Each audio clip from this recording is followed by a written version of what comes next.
Hello students. Forms of business organisation में हम company organisation discuss कर रहे थे और आज हम डिस्कस करेंगे मेरिट्स या हम कह सकते हैं advantages of company organisation. Company organisation जो होता है या कंपनी बिजनेस जो होता है उसके कौन कौन से मेरिट्स हैं, लाभ आप कह सकते हो, ठीक है, या एडवांटेजेस हैं उसके, वो हम डिस्कस करने वाले हैं। सबसे पहले आता है लिमिटेड लाइबिलिटी, जिसको कहते हैं सीमित दायित्व। और इसकी फीचर्स में भी हम लिमिटेड लाइबिलिटी पढ़ के आए थे। लिमिटेड लाइबिलिटी का मतलब क्या होता है कि आपको जो अमाउंट देना है वो लिमिटेड हो, पैसा देने की जो आपकी लाइबिलिटी है वो लिमिटेड हो, यानी कि कैपिटल जो आप बिजनेस में लगाते हो वो लिमिटेड हो। जैसे सोल प्रोप्राइटरशिप है, पार्टनरशिप है, वहाँ पे जो लाइबिलिटी है वो अनलिमिटेड मानी जाती है।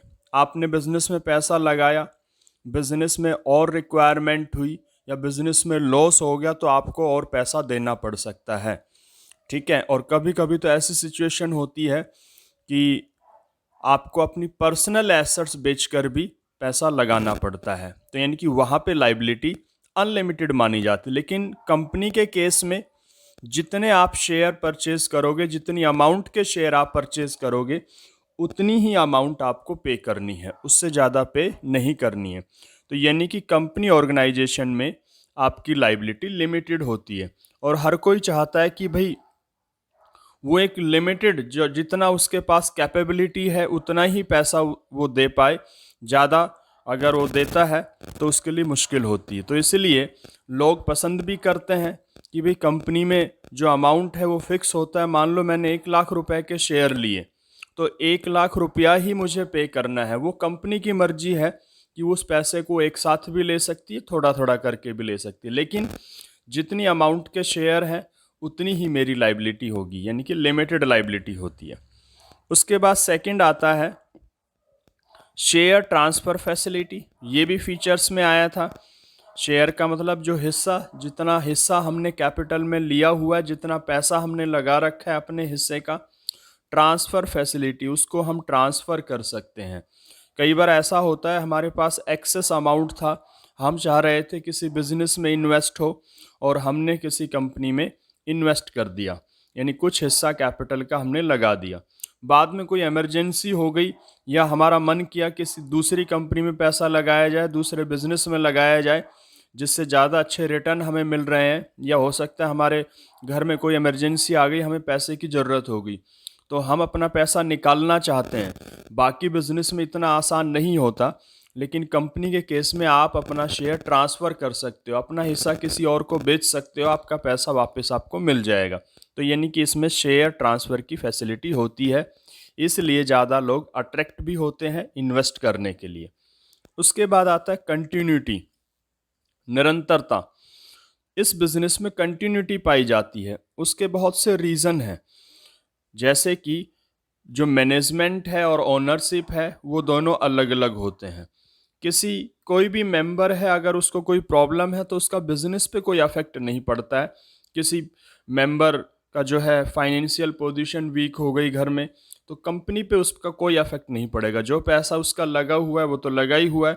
अगर वो निकालना भी चाहे तो अपना शेयर किसी और को बेच सकता है, कोई और उसका हिस्सा खरीद लेगा, उसका पैसा वापस मिल जाएगा। यानी कि कंपनी के बिजनेस पे उसका कोई फ़र्क नहीं पड़ेगा।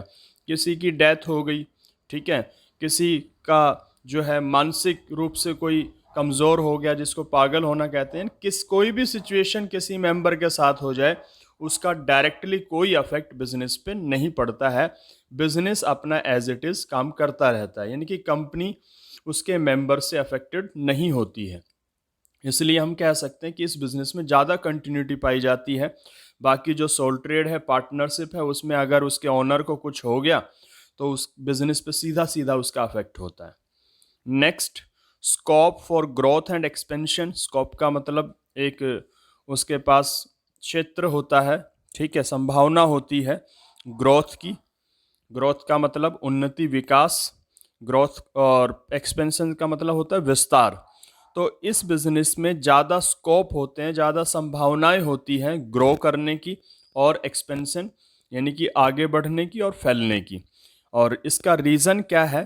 क्योंकि इसमें कैपिटल की कमी नहीं होती है। बिज़नेस को बढ़ाना है, आसानी से हम बढ़ा सकते हैं, पब्लिक से जब चाहे कैपिटल जितनी हम इकट्ठी कर सकते हैं।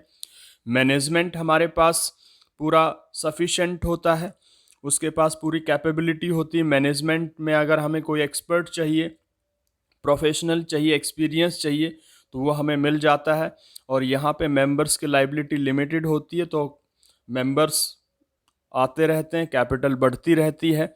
और जब कैपिटल ज़्यादा होती है तो लार्ज स्केल पे बिजनेस हो सकता है। लार्ज स्केल पे बिजनेस होता है तो हमारी कॉस्ट कम आती है, और कॉस्ट कम आती है तो हम अपने सामान को कम दामों पे बेच सकते हैं। तो ये सारे बेनिफिट जब किसी बिजनेस को मिलते हैं तो वो अपने आप ज़्यादा ग्रो करता है, ज़्यादा उसका एक्सपेंशन होता है, यानी कि ज़्यादा बिजनेस आगे बढ़ता है, ज़्यादा फैलता है। और लास्ट है एफिशिएंट मैनेजमेंट, कार्यकुशल प्रबंध। मैनेजमेंट जो होता है वो काफ़ी एफिशिएंट माना जाता है कंपनी का। उसके पीछे रीज़न यही है कि इनके पास फाइनेंस की कमी नहीं होती है। जिस तरह के हमें एक्सपीरियंस की या डिग्री वाले की या एफिशिएंट जिस भी तरह की पर्सन की रिक्वायरमेंट हो, हम उसका आसानी से अपॉइंटमेंट कर सकते हैं, आसानी से मिल जाता है। तो हर तरह के एक्सपर्ट को कंपनी अपने यहाँ रखती है, जिससे कि मैनेजमेंट बहुत अच्छे तरीके से होता है। और मैनेजमेंट जब अच्छे तरीके से होगा तो इसका मतलब है जो भी बिजनेस से रिलेटेड डिसीजंस लिए जाएंगे या पॉलिसीज़ बनाई जाएंगी वो बहुत अच्छे से बनाई जाएंगी, और जिससे बिजनेस को पूरा पूरा बेनिफिट मिलेगा, प्रॉफिट अच्छे होंगे, बिजनेस आसानी से आगे बढ़ेगा। तो ये कुछ ऐसे एडवांटेजेस हैं या मेरिट्स हैं जो एक कंपनी ऑर्गेनाइजेशन को मिलते हैं। लाइबिलिटी लिमिटेड होती है, आप आसानी से अपना शेयर ट्रांसफ़र कर सकते हो। बिजनेस में ज़्यादा कंटिन्यूटी होती है, ग्रोथ और एक्सपेंशन के स्कोप ज़्यादा होते हैं, मैनेजमेंट बहुत एफिशिएंट होता है। तो ये सारी चीज़ें होने से बिजनेस अपने आप आगे बढ़ता है, ज़्यादा फैलता है, और लोग उसमें इन्वेस्ट करने के लिए ज़्यादा तैयार होते हैं। तो इसलिए कंपनी की इन मेरिट्स की वजह से कंपनी ऑर्गेनाइजेशन को पूरा बेनिफिट मिलता है। आप इनको अपनी बुक से रीड करोगे, समझोगे।